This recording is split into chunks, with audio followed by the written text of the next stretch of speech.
Olá, pessoal, tudo bem? Vamos lá. Última unidade nossa, unidade 3, na qual vamos falar um pouquinho sobre os nossos convênios, né? A gente faz determinados tipos de licitação, né? Alguns geram contratos, geralmente com a iniciativa privada, alguns podem gerar convênios, acordos de cooperação, termos de colaboração, que aí são com as instituições do terceiro setor, tá certo?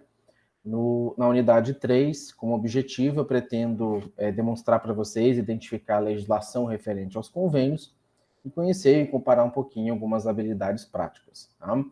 Então, o conceito de convênio, ele diz respeito a um ajuste celebrado, e é esse termo mesmo, tá? Ajuste, pela administração pública com algumas entidades particulares, porém, elas são sem fins lucrativos, tá? Ou até mesmo com órgãos públicos, pelo qual se transfere voluntariamente recursos públicos visando a execução de determinada atividade, tá? Quando eu falo de instituição privada, entidade particular e sem fins lucrativos, eu estou falando do terceiro setor, e aí entra as OSS, Organização Social de Serviço, as OCIPs, as ONGs, né? Que elas possuem natureza pública ou privada, mas elas são de direito privado, tá? Porém, elas não visam lucro, tá? E geralmente isso é feito para execução de um objeto específico ou de um item específico, tá? Que normalmente corresponde a algum apoio à administração pública, tá certo? Algumas regras gerais que a licitação determina é que, um pouquinho diferente do contrato administrativo, que a gente estudou na aula passada, na unidade 2, que geralmente é celebrado a partir de um procedimento licitatório específico, os convênios eles são ajustados com a administração pública de forma direta, dispensada a licitação, como dispõe o inciso 26 do artigo 24 da 8666 de 93 e na lei 14.133. Não vou me recordar agora qual é o artigo, mas é o artigo que trata ali das dispensas de licitação, tá? Muitas vezes é publicado, às vezes, um chamamento ou é feita a dispensa do chamamento quando você já tem uma instituição que tem, né, um notório saber ou um know-how específico sobre aquele determinado assunto, tá? Bom, um convênio, ele é composto geralmente de um plano de trabalho e um cronograma de desembolso, tá? Ou a proposta, plano de trabalho e um cronograma de desembolso, né? A minuta do convênio, plano de trabalho e um cronograma de desembolso, tá? O plano de trabalho, ele é específico, tá? Ele deve ser executado pela entidade interessada e ele tem que conter essas informações, independente de ser municipal, estadual ou federal. Esses itens aqui meio que são obrigatórios a conter dentro de um plano de trabalho, né? Então, tal como no contrato, tem que ter muito claro a identificação do objeto a ser executado. Ele tem que vir com metas a serem atingidas. Então, o que se espera, né, com a execução desse objeto, ao final espera-se alcançar tal resultado, ou esse resultado. Ele vai trazer as etapas, as metas ou as fases de execução. Então, até em quanto tempo, ou até tanto tempo, pretende-se alcançar esse item, aquele item, tá? Ele vai demonstrar também um plano de aplicação do recurso financeiro, então, para cada etapa, para cada fase, para cada meta, o quanto que eu vou gastar e de que forma que eu vou gastar. Vem trazendo um cronograma de desembolso, né, que tem que ser compatível. Geralmente o cronograma é as parcelas a serem pagas, né, e o plano de aplicação é aonde que eu vou pegar essas parcelas pagas e vou aplicar o recurso, como é que eu vou gastar ele. O plano de aplicação refere-se ao gasto em si, o cronograma de desembolso refere-se às receitas, aos ingressos de receita, tá? Tem que ter também uma previsão de início e fim de como esse objeto vai acontecer, como a conclusão e as etapas vão acontecer dentro de cada fase programada. E, se o ajuste compreender uma obra ou serviço de engenharia, tem que ter a comprovação que os recursos próprios para complementar a execução do objeto estão devidamente assegurados, salvo se o custo total do empreendimento recair sobre a entidade ou órgão descentralizador. Esse item é colocado pelo seguinte: muito dos convênios firmados, eles exigem contrapartida, principalmente federal. Convênio federal não é uma regra, mas em tese eles pedem uma contrapartida que oscila entre 1 a 10%, tá? Então, eu vou financiar, o FNDE vai fazer um convênio para construir uma escola em Ribeirão Cascalheira. Então, vai fazer um convênio com o município de Ribeirão Cascalheira. Ele vai exigir, vamos supor que essa obra custasse 2 milhões, ele vai exigir ali pelo menos 10% de contrapartida, né? Então, tende a ser uma obra aí de 2 milhões, que 1.800.000 é do governo federal, 200 mil é do município, tá? E quando isso é feito, geralmente pede-se a comprovação de que o município tenha esse recurso. Uma publicação da LOA, uma carta do ordenador de despesa, se ultrapassar o exercício financeiro, né? Alguma garantia, né? Ou algo que realmente comprove esse recurso, né? Um extrato, às vezes, de algum fundo que o município tem, que administra, e que aí tem autorização para executar esse valor como contrapartida, entre outras questões, tá?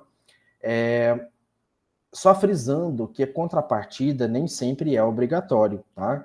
A Unemat e a FAESP, que é o terceiro setor do qual eu gerencio, a Unemat não exige contrapartida direta em cima dos termos de colaboração celebrados. Nem os municípios que celebram com a FAESP, eles exigem contrapartida, seja da Unemat ou da Fundação de Apoio, tá?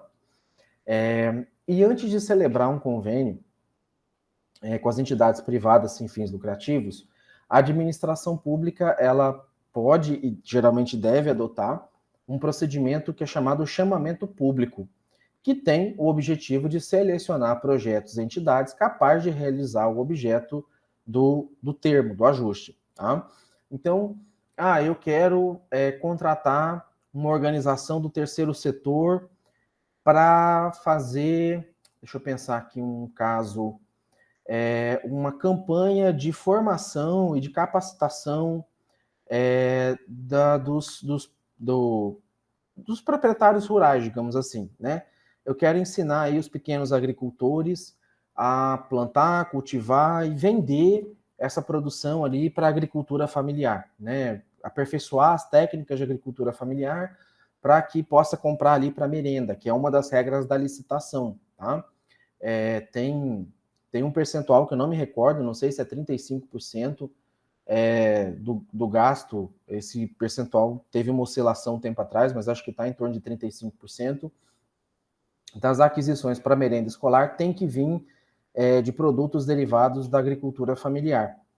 E isso é uma regra boa, bacana, que incentiva, porém, muitas vezes tem entrave, porque aquele agricultor ele não sabe mexer com, entre aspas, os trâmites, vou colocar aspas de novo, burocrático, né, que é o que é chamado, mas não é bem burocrático, com os trâmites formais, fecha as aspas, e isso é necessário, às vezes, contratar uma instituição intermediária para ajudar eles a fazerem esse processo, tá? Então, nesse edital de chamamento, a administração pública vai estabelecer alguns critérios objetivos visando medir, né, fazer a aferição da qualificação técnica, que é ver se a instituição tem expertise nisso, se ela tem experiência, como que ela vai fazer, se não é uma instituição querendo só arrecadar dinheiro sem ter como dar uma garantia que o objeto vai ser cumprido, né? E a própria capacidade operacional dela para fazer a gestão desse convênio. Então, recentemente, a Fundação de Apoio, né, a FAESP, ela passou por um chamamento público de um projeto lá em Tangará da Serra, chamado MT Horticultura, que visa justamente isso, fazer a capacitação dos produtores ali na região. Então, concorreu a FAESP e mais duas instituições nesse projeto. Uma já foi descredenciada logo de cara, porque não apresentou toda a documentação. A outra tinha habilitação técnica, tá? Porém, ela não tinha capacidade operacional. Ela nunca tinha feito isso, era a primeira vez, e a FAESP já tinha feito, então a gente conseguiu lograr êxito nessa contratação, vencer, né, o chamamento público, é o termo correto, e ser contratado pelo município, né, por meio de um termo de colaboração, tá? E a formalização dos convênios, ela é feita por meio de um sistema, né? Então, para celebrar o convênio, a entidade privada sem fins lucrativos deverá cadastrar o Sistema de Convênio e Contrato de Repasse, que na esfera federal chama Siconv, mudou o nome para a plataforma Brasil, se eu não me engano, Mais Brasil, alguma coisa assim, Transfere Gov. Eu até já me perdi, pessoal, sendo bem sincero, qualquer plataforma é vigente. Mas o Siconv ainda está ativo, tá? Mas não é tão utilizado mais. No estado de Mato Grosso é o Sigcom, né? O sistema que gerencia isso é o Sigcom, e um ou outro município, às vezes, tem um sistema próprio de gestão de convênio, né? E aí, no preâmbulo, né, no resumozinho ali do convênio, da minuta, os convênios vão aparecer com a numeração, né, sequencial, o convênio, o número, tal, a qualificação completa, né, quem é conveniente, quem é concedente, né, quem é interveniente, se for o caso, e qual que é a finalidade e obrigação de cada um, tá? Bom, quanto contrapartida, né, geralmente a entidade que recebe recurso deverá apresentar contrapartida por meio de recurso financeiro ou de bens e serviços, né? Mas como eu falei, não é obrigatório, tá? Mas em tese pede-se algum tipo de contrapartida, às vezes não financeiro, às vezes pode ser disponibilidade pessoal, seguro-garantia, alguma coisa nesse sentido, tá? E os repasses, eles obedecem ao decreto 6.170, que traz algumas regras quanto ao empenho e ao repasse de recurso, que é considerado transferências voluntárias. Tá? Vocês devem ter estudado administração orçamentária, financeira, tem lá arrecadação própria, transferência voluntária, que é o caso desse tipo de repasse. Tá?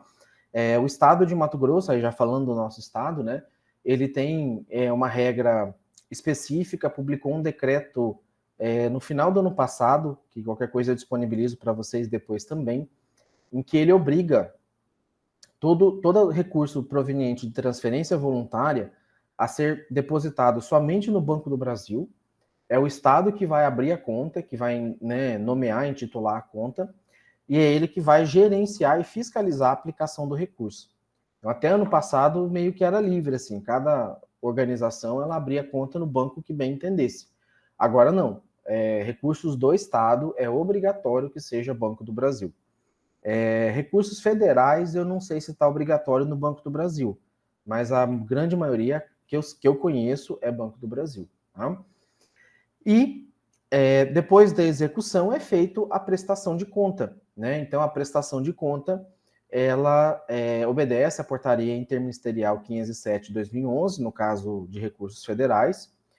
O Estado de Mato Grosso tem uma regulamentação própria pela Instrução Normativa, acho que 01/2016, se eu não me engano, que estabelece o prazo máximo, que a estadual é muito parecida com a federal, tá? Quase um Ctrl+C, Ctrl+V, e ela estabelece um prazo máximo de 30 dias contados ao término da vigência do convênio ou último pagamento efetuado, né? Quando esse ocorrer em data anterior àquela de encerramento da vigência.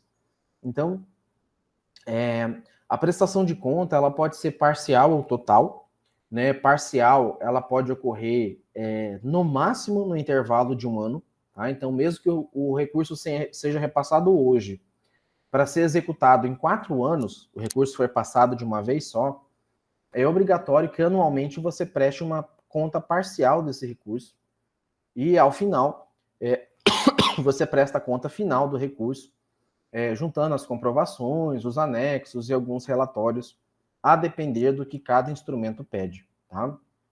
Lembrando que em convênios ou termos de colaboração que o repasse é feito de maneira picada, né? 4 anos é um pagamento a cada 6 meses. Então, antes de efetuar o próximo pagamento, você tem que ter prestado conta desse anterior. Pelo menos ter entregue a prestação de conta, tá? No estado de Mato Grosso, hoje está funcionando assim. Você recebeu a parcela 1 e executou o recurso. Para receber a parcela 2, você tem que estar com a prestação de contas da parcela 1 entregue, tá? Aí você recebe a prestação de conta, você recebe o pagamento da parcela 2. Para receber a parcela 3, você tem que estar com a prestação de conta da parcela 2 entregue e a aprovação da prestação de conta da parcela 1. E assim sucessivamente. Na parcela 4, você tem que estar com a prestação de conta 1 e 2 aprovada e a 3 entregue. Aí ele faz o repasse da parcela 4 e por aí vai, tá? Eu não conheço certinho a regra do federal, mas acredito que devo observar algo muito próximo da regra estadual, tá? E o SICONV, o Portal de Convênio Federal, foi instituído pelo Decreto 670, tá?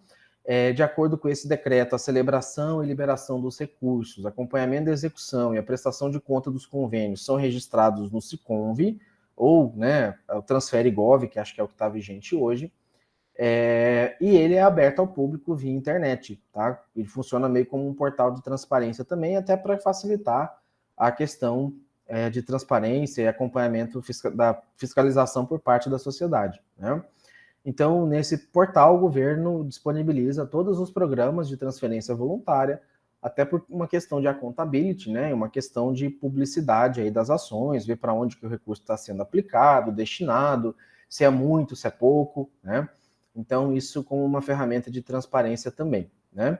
Então, só para a gente resumir aqui, né? É uma aula um pouquinho mais curta mesmo, tá? É uma unidade bem específica. Os convênios, eles são ajustes firmados entre administração pública e entidade privada sem fins lucrativos, ou também pode ser firmado entre órgãos e entidades da própria administração pública. O estado de Mato Grosso mesmo, ele não costuma firmar convênio com entidades do terceiro setor. Geralmente ele firma termo de colaboração, tá? Que é um instrumento um pouquinho diferente. Convênio no estado geralmente tem se firmado só de público para público. Os municípios têm aceito e firmado convênio com as organizações do terceiro setor, tá? Só para esclarecer isso também. O objetivo do convênio é possibilitar a transferência de recurso, né, onde é feita a dispensa de licitação e ocorre o chamamento ou a dispensa de chamamento público, tá? Em que o plano de trabalho, né, entre cronograma de desembolso e a própria minuta é aprovada e assinada, tá? Todos os parâmetros para a execução desses instrumentos, né, seja convênio ou termo de colaboração, estão previstos na Lei 8.666 ou na 14.133. Estão previstos também no Decreto 670, que foi alterado depois pelo 6.619 e pela Portaria Interministerial 507 de 2011. Né? No Estado, a instrução normativa, salvo me engano, não lembro se era 001/2016 ou 001/2017 da CEPLAN, tá? Assim como os contratos administrativos e a celebração de convênio devem obedecer aos princípios da administração pública e, em especial, né, os 5 principais, né, o do LIMP, da legalidade, impessoalidade, moralidade, publicidade e eficiência, sem cuidar também da economicidade, né, e dos outros, né, da anticorrupção, né, e dos demais que regem ali a administração pública como um todo. E para a gestão desse tipo de ajuste, o portal de convênio, SICONV, se for federal, que agora, né, Transfere Gov, SIGCOM, se for estadual, está completamente informatizado, encontra-se disponível na internet, como a gente falou anteriormente. Bom, com isso, tá, a gente conclui, é uma visão só por cima mesmo, bem básica, tá, que é o que o livro e a ementa da disciplina trouxe para a gente. Caso vocês tenham alguma dúvida, queira sanar algum ponto, quem já trabalha com isso, tem algum questionamento, pode mandar para mim que eu explico. Se for o caso, eu publico alguma nota ou material complementar na nossa disciplina no SIGA, tá? E gostaria de encerrar a aula com uma nova mensagem, né?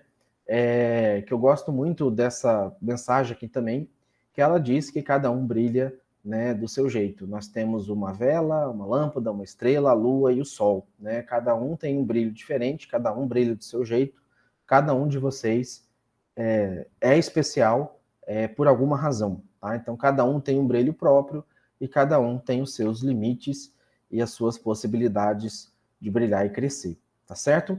Foi um prazer, pessoal, trabalhar com vocês. Participem das nossas aulas ao vivo, façam as atividades e qualquer dúvida, não hesitem em perguntar para mim ou para os tutores presenciais. Joia? Um abraço e até a próxima. Tchau, tchau.